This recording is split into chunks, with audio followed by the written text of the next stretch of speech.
할렐루야. 민수기 세 번째 시간입니다. 오늘은 18장부터 25장까지의 내용을 보게 될 텐데요. 내용을 들어가기 전에 먼저 간단하게 복습을 하도록 하겠습니다. 하나님께서 이 세상을 창조하시고 그리고 타락한 인간들을 구원하시기 위해서 끊임없이 그 구원의 역사를 써내려 가시다가 이제 이스라엘을 선택하시고 그리고 그들을 이집트에서 출애굽시키셔서 시내산으로 보내시고 그곳에서 하나님을 예배할 수 있는 성막과 그리고 하나님의 법, 말씀을 주시는, 율법을 주시는 일이 이루어지죠. 그리고 하나님께서는 그 이스라엘 백성들을 바로 약속의 땅 가나안으로 보내신 것이 아니라 그들을 훈련시키십니다.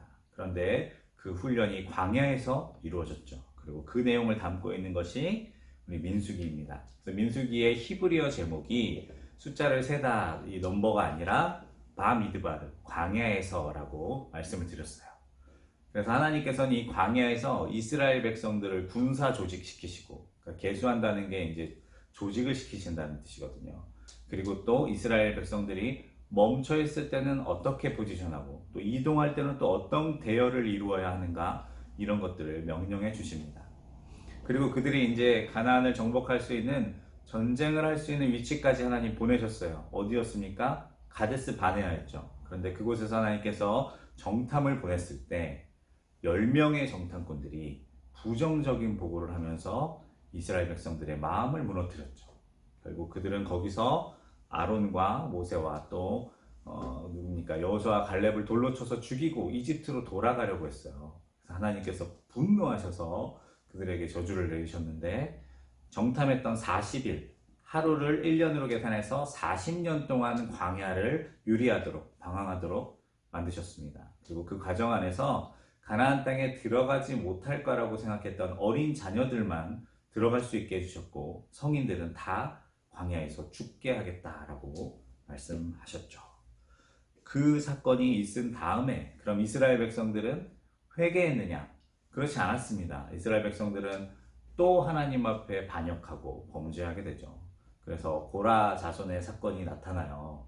고라는 레위 지파 중에서도 이 어깨에 매는 일을 한 고앗 지파의 자손이었는데 그가 이스라엘 백성들을 선동해서 아론과 모세에게 반역을 일으킵니다. 물론 하나님께서 그들을 심판하셨죠. 그러나 하나님의 심판을 여러 번 경험한 이스라엘 백성들이 또 아론의 권위를 인정하지 않습니다. 그래서 하나님께서 17장에 보시면 바로 전장이죠. 17장에 아론의 지팡이에만 싹이 나게 하시면서 아론의 권위를 높여주시는 내용이 바로 전장이었습니다. 그리고 오늘부터 배우는 이 18장으로 들어오면 바로 그 아론의 자손들, 제사장이죠. 그리고 아론의 지파, 레위인들, 이 레위 지파 사람들에게 어떤 직무와 또 어떤 몫을 주는지에 대한 내용이 나옵니다. 먼저 17장에 하나님께서 아론의 권위를 높여주셨잖아요. 아론이 이스라엘 백성들 사이에서 인정받지 못할 때 하나님께서 그 권위를 높여주시지 않았습니까? 그러나 아론의 권위가 이만큼 높아진 만큼 사실은 아론의 책임 또한 올라간 것입니다. 그것에 대한 내용을 한번 볼게요. 여기 보시면 1장에 보면 이런 내용이 나옵니다. 너와 내 아들들과 내 조상의 가문은 성소에 대한 죄를 함께 담당할 것이요. 그리고 너와 내 아들들은 너희 제사장 직분에 대한 죄를 함께 담당할 것이라.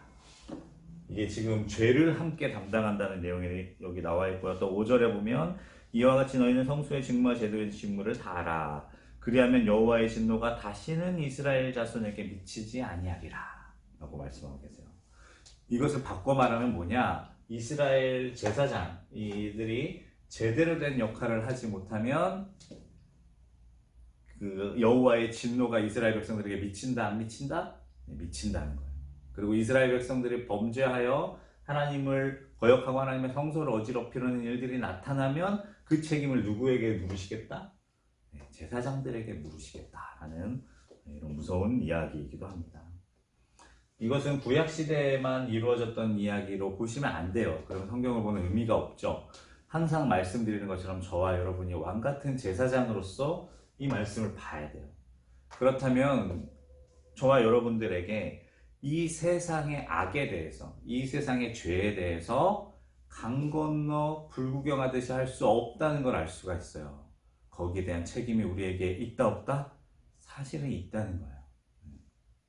그래서 우리는 세상의 악에 대해서 또 세상의 죄에 대해서 그냥 아우 뭐 저런 인간들이 다 있어. 우리랑 끝이야. 이렇게 선 그을 수가 없어요. 선 그을 수가 없습니다. 그들의 죄, 그들의 그 잘못을 사실은 우리의 것처럼 끌어안고 거기에 대한 그 책임을 져야 되는 사람들이기도 합니다. 이것을 우리가 기억해야 돼요. 물론 우리 자신들이 타락하지 않도록 또 지켜야죠. 우리가 타락하면 그 결과들은 어디로 이어집니까? 백성 전체에게 영향을 끼치게 되는 겁니다. 아, 무겁지 않습니까? 그런데 우리가 이런 무거운 책임을 가졌다고 낙심하거나 또 실망할 필요는 없어요. 하나님께서 무거운 책임을 주실 때는 꼭 기억하셔야 돼요. 반드시 그에 합당한 은혜와 능력을 주십니다. 일례로 레위 자손들 중에 므라리 자손 기억나시죠? 네, 가장 무거운 그 성소를 바치는 받침과 기둥을 옮겨야 했던 사람들이에요. 남들은 뭐 멋있게 어깨로 메는 거 메고 다니고, 뭐 아론의 제사장들은 뭡니까 언약궤 메고 다니고 나팔 불고 멋있지 않습니까? 그리고 또 뭡니까? 예, 그나마 좀 자기들이랑 처지가 비슷한 게르솜도 그렇게 무거운 건 안 들었어요. 천막을 옮기고 다녔단 말이에요. 근데 하나님이 므라리 자손에게는 이런 무거운 것들을 맡기셨어요. 그럼 그걸로 끝났냐? 그렇지 않습니다. 므라리 자손에게 이렇게 하시는 대신에 은혜도 베풀어 주셨는데요. 므라리 자손은 일단 레위 지파 중에 인구가 제일 많았고요. 이것만 해도 큰 은혜죠. 거기다가 그때 보셨던 것처럼 수레를 이 게르솜 자손과 므라리에게만 주셨는데 게르솜에 2배를 주셨습니다. 그 일을 감당할 수 있도록 하나님께서 2배의 은혜와 능력을 주시는 거예요. 그러니 우리의 책임이 크다. 그래서 실망하실 필요가 없습니다. 하나님께서 그걸 감당할 지혜와 능력도 함께 주십니다.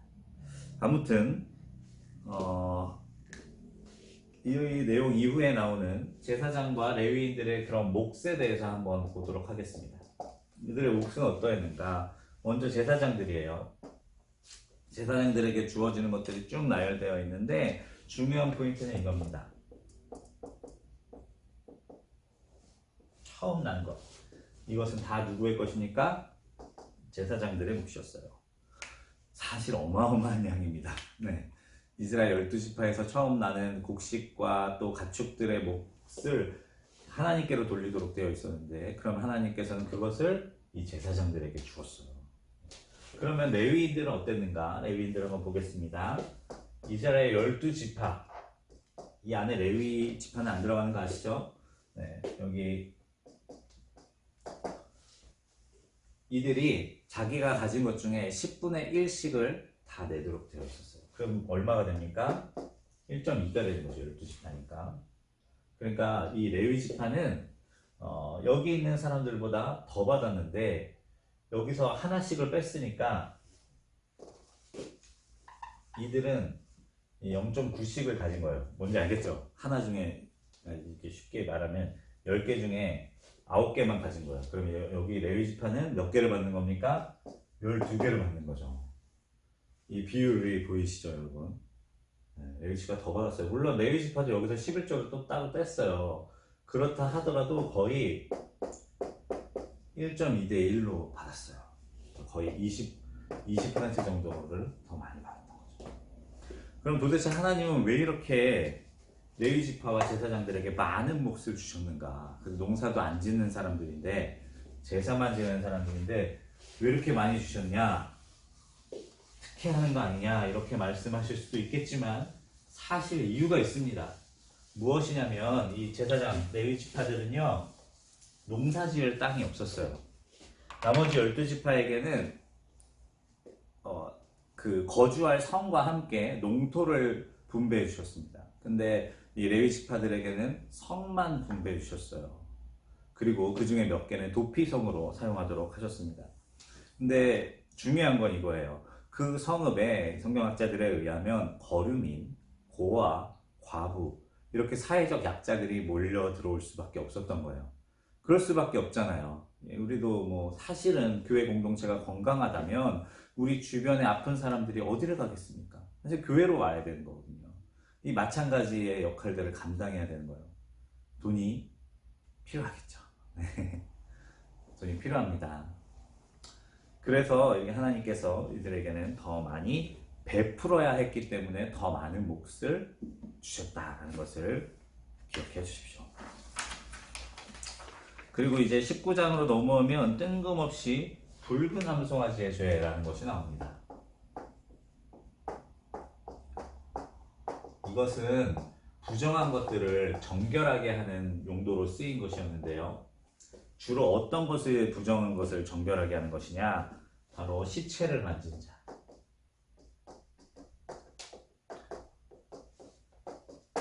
이 죽은 사람의 시체를 만져 부정하게 된 사람을 정결하게 하는 예식이었어요. 성경에 따로 예식이 있었어요. 이 부정한 것을 만진 자들을 정결하게 하는 예식이 있었는데 왜 붉은 암송아지의 죄를 또 한 번 허락해 주셨는가? 그 이유가 있습니다. 지금 우리가 봤던 이 레위기래요. 민수기 18장에서 19장 사이에는 여러분 모르셨겠지만 38년이라는 시간이 숨겨져 있습니다. 죄송해요. 여기 19장부터 20장입니다. 죄송해요. 지금 나오는 이 붉은 암송아지의 죄와 그리고 이제 뒤에 나오는 이 가데스 바네아의 다툼. 그러니까 정확히 말하면 20장 1절에 보면 첫째 딸에라고 나오잖아요. 여기서 말하는 첫째 딸과 38년의 시간이 숨겨져 있는 거예요. 이 38년의 시간, 이것은 뭘 보여주느냐? 하나님께서 분명히 경고하셨잖아요. 이스라엘 백성들에게. 너희들이 나를 신뢰하지 않고 가데스 바네아에서 반역을 일으켰기 때문에 아버지 세대들, 어른 세대들은 이 광야에서 어떻게 된다? 다 죽게 될 것이다. 그러면 이 38년 동안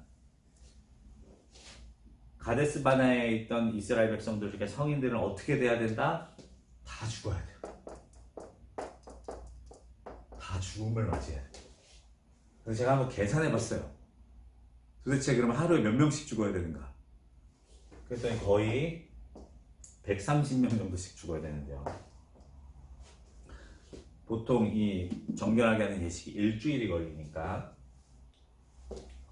하루에, 그러니까 죽으면 그날로 끝나는 게 아니라 일주일이 지속되잖아요. 그러니까 거의 하루에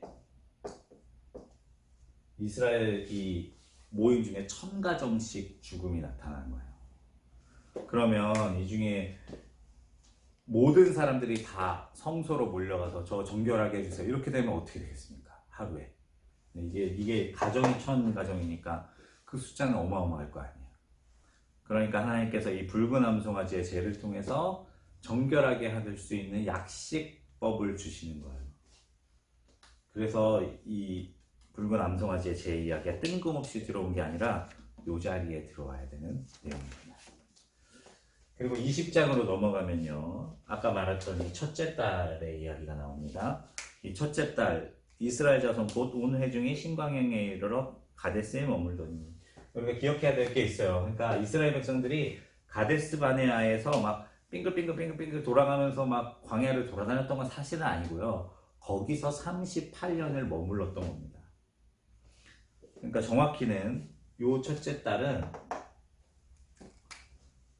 이스라엘 백성들이 이집트에서 탈출한 다음에 거의 1년 반 정도를 시내산까지 해서 머물렀기 때문에 그 시간이 한 2년 정도 되기 때문에 출애굽한 지 40년 정도 지난 후에 첫 해가 되었다라는 것을 지금 20장에 보여주고 있는 거예요. 요 사이의 시간들 기억하셔야 됩니다. 이때 돼서 어떤 일이 일어나느냐, 미리암의 죽음이 나타납니다. 근데 미리암이 죽었다는 것에 대해서 미리암이 늙어서 죽었구나 이렇게 생각할 수 없는 것이, 우리가 미리암이라는 존재에 대해서 알아야 돼요. 미리암은 이 이스라엘의 최고 권위자였던 모세와 아론에게 있어서 어머니 같은 존재였습니다. 아시죠? 그 갈대상자 떠내려갈 때 그 모세의 옆을 모세가 그 갈대 상자에 담겨서 이 나일강을 떠내려갈 때 그 쫓아갔던 사람이 누구였어요? 미리암이었죠.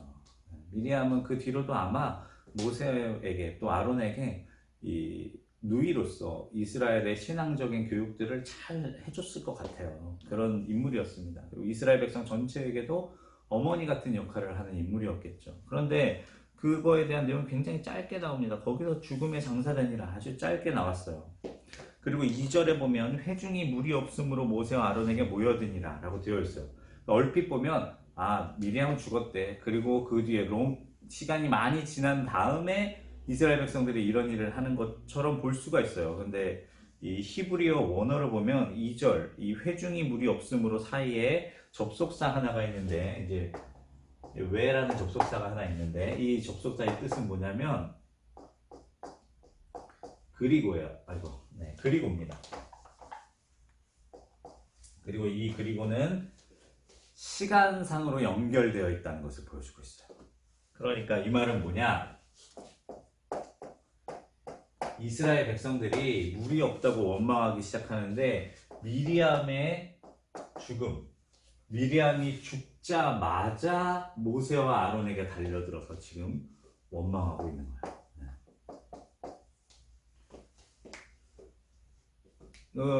이거를 알아야 우리가 모세가 갑자기 아론과 같이 갑자기 욱해서 막 바위를 치고 이런 것처럼 성경을 보지 않을 수가 있습니다. 지금 이스라엘 백성들은 그 어머니 같은 누이를 잃고 사실 깊은 슬픔에 잠겨있는 모세와 아론을 가만두질 않는 겁니다.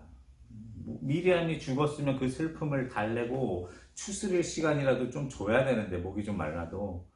그리고 또 미리암이라는 존재가 이스라엘 백성들에게 가벼운 사람이 아니지 않습니까? 그런데 그럼에도 불구하고 이 모세에게 아론에게 원망을 하는 거죠. 물론 모세는 온유함이 승한 자였기 때문에 하나님 앞에 엎드렸습니다. 일단 엎드렸습니다. 그러나 해도 너무하잖아요. 해도 여러분도 어떻게 보면 이런 안타까운 죽음 앞에 누군가 막 달려든다면 이성을 잃지 않겠습니까? 이 모세와 아론에게 진짜 막 그 깊은 곳에서부터 끌어올랐겠죠. 참을 수 없는 무언가가 치밀어 올랐겠죠. 그래서 그들은 하나님께서 반석에 물을 주라는 명령에 지팡이를 들어 바위를 2번 내리쳤습니다. 우리가 너희를 위하여 물을 내랴. 사실은 인간적으로는 저는 100번 이해할 수 있습니다. 여러분도 이해가 되시죠? 뜬금없이 화를 내는 게 아니에요. 해도 너무했죠. 그래서 이스라엘 한 번 내리친 건 뭘까요? 이스라엘 백성들을 내리친 거죠. 이런 나쁜 놈들이 있나? 그럼 2번째 내리친 건 뭘까요? 저는 이렇게 생각해요. 이렇게 나쁜 놈들을 사랑하시는 하나님에 대한 원망으로 내리쳤을 거예요. 무슨 말인지 이해되시죠? 한 번은 이스라엘 백성들을, 또 한 번은 어떻게 이런 인간들을 사랑하십니까? 하나님에 대한 원망으로 내리쳤을 거예요. 아무튼 이 2번의 내리침 사건은 모세와 아론이 가나안 땅으로 들어갈 수 없도록 만들었습니다. 근데 이게 단순하게 한 번의 실수를 용납하지 않으시는 하나님으로 볼 게 아니라 모세와 아론이라는 그 상징적인 의미를 봐야 돼요. 이 모세는 율법을 대표하는 인물입니다. 그런데 이 율법은 한계가 있습니다. 그 율법 자체만으로 우리가 하나님의 나라에 입성할 수는 없어요. 그 율법이 아니라 그 율법을 초월하는 무엇이 있어야 되니까 은혜가 있어야 우리가 갈 수 있는 것이거든요. 율법은 우리의 죄를 떠올리게 하고 상기하게 하고 우리를 조심하게 하지만 우리를 거듭나게 할 수 있을 만한 능력은 없어요. 그건 오직 예수 그리스도를 통해서만 우리에게, 그러니까 하나님의 은혜를 통해서만 우리에게 주어지는 것. 이것을 사실은 이 사건이 보여주는 것이죠.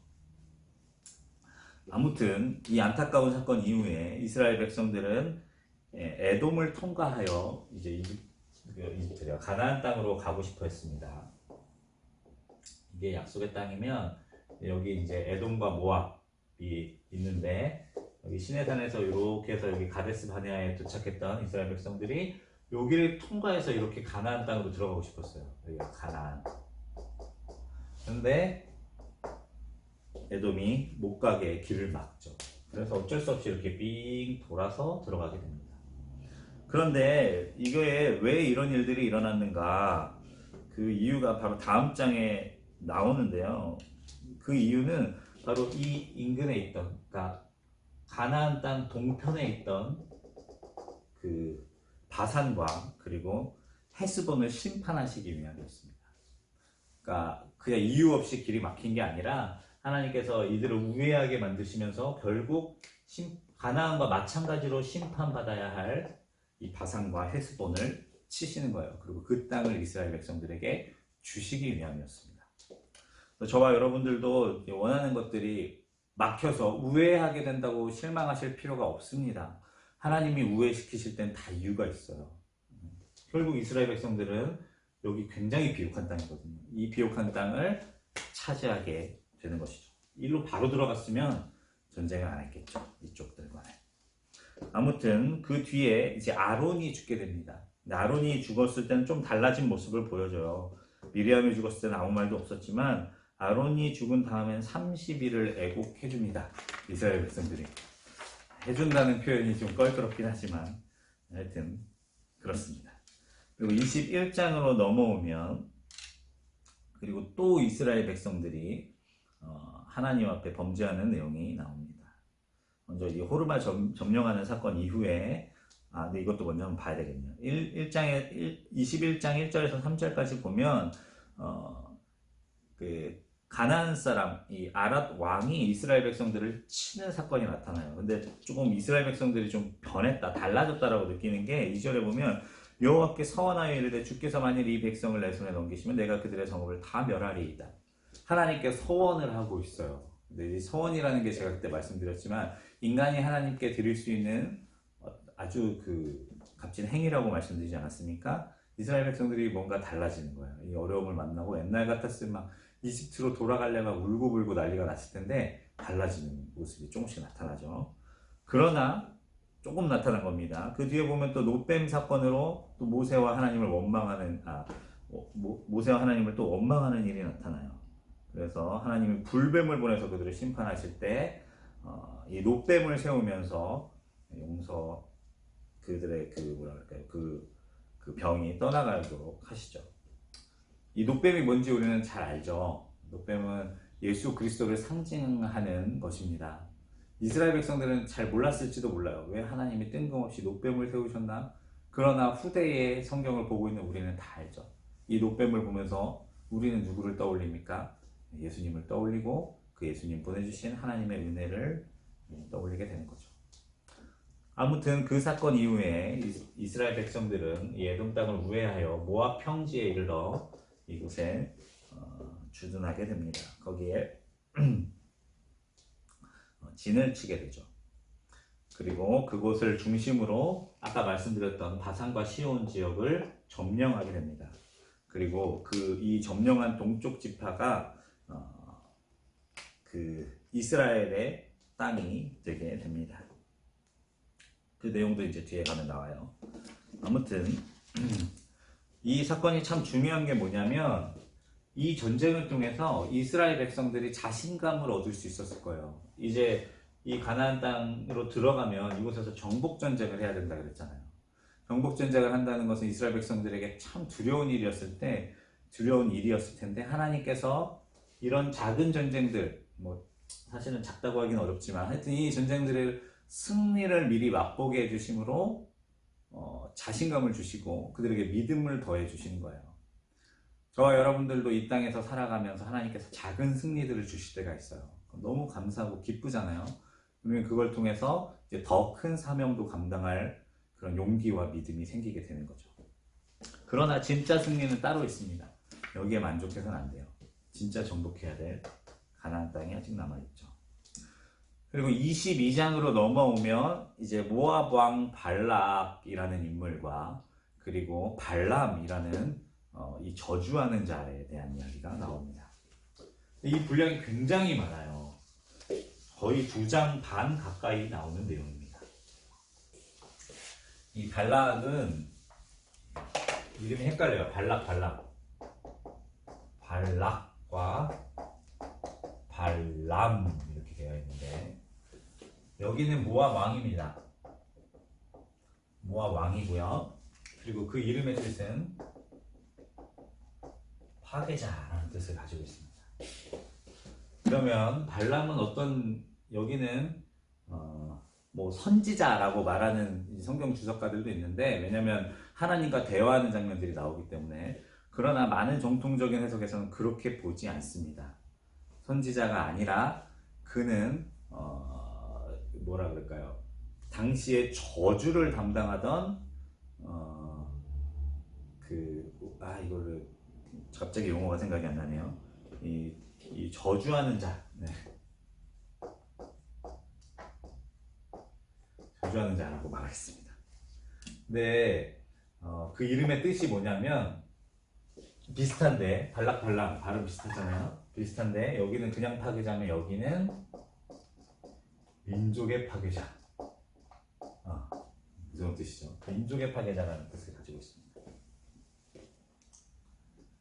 이게 참 중요해요. 왜 중요하냐? 지금도 그 가나안 그 근동 지역을 이렇게 발굴해내면 옛날에는 못 찾았던 토판들이 발견돼 수만 개가 나온대요. 근데 그 토판들의 내용이 뭐냐면 저주의 토판들이에요. 저주의 토판. 이건 뭘 보여주냐? 그 당시의 문화 또 그 전쟁에서 상대방을 저주하는 일이 그 군사 전쟁을 준비하거나 뭐 훈련시키거나 하는 일만큼이나 어쩌면 그거보다 더 아주 중요한 역할을 감당했다는 걸 알 수가 있어요. 그러면 이 저주라는 게 이 발람이 이 저주하는 자들을 대표하는 거의 수장이거든요. 이 저주라는 게 한 나라의 왕이 와서 쩔쩔맬 정도로, 이 뒤에 내용 보시면 아시잖아요. 발락이 시키는 대로 발람이 안 합니다. 그런데 발락이 어떻게 하질 못해요. 이 사람에 대해, 이 사람이 워낙 권위 있는 사람이기 때문에 쩔쩔매는 모습을 보여주는 거예요. 왜냐? 지금 우리는 유치하다고 생각하고 잘 모르지만 그 당시에 이스라엘 백성들이 출애굽하던 그 당시에 저주하는 자는 이 한 나라의 왕도 쩔쩔맬 수 있을 만한 대단한 사회적인 이 권위와 이 능력을 가지고 있었다는 걸 볼 수가 있습니다. 그러니까 발락이 발람에게 아주 간절한 마음으로 찾아와서 이스라엘 백성들을 저주해달라고 부탁하게 되는 거죠. 그 말씀 안 들었네. 왜 저주하라고 했느냐? 이 모압 왕이었던 발락이 사실은 에돔이랑 똑같이 그 신명기에 보면 모세가 모압 땅도 통과하게 해달라고 부탁을 했는데 거절했어요. 그리고 나서 불안해지기 시작한 거죠. 저 이스라엘 백성들이 내가 거절했다고 전쟁을 하려고 하면 어떡하지? 숫자도 어마어마하게 많고 막 이집트의 그 정예 군사도 무찌르고 막 전쟁마다 승리했다는데 우리 어떡하지? 두려움에 사로잡힌 거예요. 그래서 이 당시에 가장 능력 있는 저주자를 찾아간 것이죠. 아무튼 그래서 이 발람이라는 인물을 일개 우리가 보는 점쟁이 같은 느낌으로 보시면 안 됩니다. 이 사람은 사회적인 완전 탑 클래스예요. VVVVIP입니다. 왕들도 쩔쩔매는 사람으로 보셔야 됩니다. 아무튼 그에게 의뢰한 저주 때문에 발람이 이제 저주를 하러 가려고 하죠. 근데 여기에 보면은 나귀 사건이 나와요. 22장으로 넘어가면 이 성경에 그 아담과 하와를 꼬셨던 뱀 이후로 말하는 동물이 처음 나오는 겁니다. 엄청난 창세기 완전 초반부에 나오고 지금 처음 나오는 거예요. 아무튼 이 나귀 사건을 통해서 하나님께서 발람에게 엄하게 경고하십니다. 너 저주 좀 한다고 하는데 까불지 마라. 이스라엘 백성들 함부로 저주했다가 너는 어떻게 된다? 죽는다 라고 하나님께서 엄하게 경고해 주시는 거죠. 근데 이게 우리가 보면은 별거 아닌 것처럼 보이지만, 다시 말씀드리지만 당시 이스라엘의 문화와 상황으로 보면 이 고대 근동 지역의 최고 권위자를 휘두르시는 하나님의 모습을 보여줍니다. 이 전쟁을 담당하고 그 전쟁의 승패를 좌우하는 이 저주하는 자의 수장 발람을 마음대로 뒤흔드시는 하나님을 보여주는 거예요. 이스라엘을 보호하고 축복하시려는 하나님의 의지를 강력하게 보여주는 동시에 이스라엘을 저주하는 자는 내가 저주할 것이고 이스라엘을 축복하는 자에겐 내가 축복하리라는 하나님의 의지를 보여주는 내용입니다. 그리고 이것은 지금 저와 여러분들을 향한 하나님의 사랑이자 또 하나님의 의지이기도 합니다. 아무튼 발람은 3번의 예언을 하나 그 3번의 예언은 다 이스라엘 백성들을 축복하는 것이었습니다. 네. 그리고 이제 24장에 가면 마지막 예언을 하고 나서 이 발락이 화가 났어요. 어떻게 내가 선생님한테 선물도 주면서 그렇게 부탁을 했는데 그렇게 할 수가 있습니까? 화가 났어요. 그러자 발람이 발락을 향해 예언을 하기 시작하는데 그 내용이 저주입니다. 네. 발락은 그렇죠. 좀 대들었다가 오히려 또 저주를 덤탱이 쓰게 되는 이런 일들이 나타나요. 이 일을 통해서 영적인 전쟁, 이 영적인 정쟁의 원리를 우리에게 보여주십니다. 이 원수마귀가 우리를 저주하고 또 우리를 괴롭히기 위해 여러 방법들을 쓰지만 결국 어떻게 된다? 그 죄악들은 그들이 덤탱이 쓰게 된다. 저주하러 왔다가 저주만 받고 돌아가게 되는 거죠. 그것을 볼 수가 있습니다. 그러나 이게 중요합니다. 발락과 발람은 포기하지 않았습니다. 그리고 이스라엘 백성들을 무너뜨릴 수 있는 진짜 좋은 방법을 찾게 돼요. 그건 무엇이냐? 겉으로부터 이스라엘 백성들을 공격하는 게 아니라 그들의 내부로부터 공격하는 것이었어요. 이 그들의 거룩함을 빼앗는 일을 합니다. 그것이 무엇이었습니까? 미디안 여인들과 이스라엘 백성들이 간음하도록 유혹하는 것이었어요. 음행을 하도록 유혹하는 것이었어요. 그래서 그 안쪽부터 썩어 들어가도록 아주 악한 계략을 세우죠. 지금도 사탄 마귀가 하는 일들이 이런 것이죠. 우리 눈앞에 나타나서 왜 우리를 겁주고 하는 게 아니라 저와 여러분들의 깊은 곳, 그곳으로부터 타락하도록 만들어요. 그래서 우리가 영적으로 잘 분별하고 깨어 있어야 됩니다. 아무튼 이스라엘 백성들이 음행했습니다. 미디안 여인과 음행하여 하나님께 범죄했고 그리고 하나님의 그 책망과 그런 심판을 받게 되나 그러나 이것만 보여주지 않습니다. 달라진 이스라엘의 모습이 나타나요. 그것은 바로 이 인물 때문입니다. 누굽니까? 비느하스라는 인물이 나타납니다. 그리고 이 비느하스가 창을 들어서 그 시므온 지파에 시므리라는 지도자가 있었는데 그가 또 모압 여인 고스비라는 여인을 데려다가 음행하려고 하자 가서 텐트로 들어가서 그냥 창을 꽂아서 둘을 없애버려요. 그러면서 하나님께서 진노를 그치시고 이스라엘 백성들을 회복시켜주는 내용이 나옵니다. 즉 이스라엘 백성들의 타락을 멈추게 한 이 비느하스의 창 사건이 나타나게 됩니다. 이게 왜 중요하냐? 이 비느하스라는 인물은 모세와 아론의 다음 세대입니다. 네.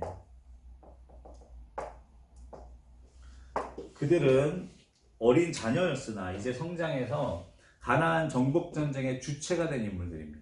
그런데 하나님께서 그 인물들이 예전에 이스라엘 백성들이라면 상상도 못했던 그 죄악을 끊어내는 창을 던지는 모습을 보여주는 거예요. 우리 이스라엘이 달라졌어요. 이런 모습을 보여주는 거죠. 이제 범죄했던 시므온 지파의 시므리라는 사람의 이름의 뜻도 참 재밌는데요. 어린 양이라는 뜻을 가지고 있고 그를 꼬드겼던 이 미디안 여인 뭐였죠 이름이? 고스비. 네. 고스비는 속이는 자라는 뜻을 가지고 있습니다. 그러니까 지금도 어떻게 보면 사탄이라고 할 수 있잖아요. 이 사탄은 어린 양들을 속이면서 꼬십니다. 그러니까 이 22장부터 25장까지 이어지는 발람과 발락 사건의 내용은 사실은 영적 전쟁에 대한 모습들을 우리에게 보여주는데 이런 일들이 나타나게 되는 거죠. 그러나 중요한 것은 이스라엘 백성들이 이제는 죄악을 끊어낼 용기를 그리고 또 지혜를 갖게 되었다는 것을 보여줍니다. 즉 가나안에 들어갈 때가 됐다는 것을 이 사건이 상징적으로 보여주는 것이죠. 네, 오늘은 여기까지 같이 보도록 하겠습니다.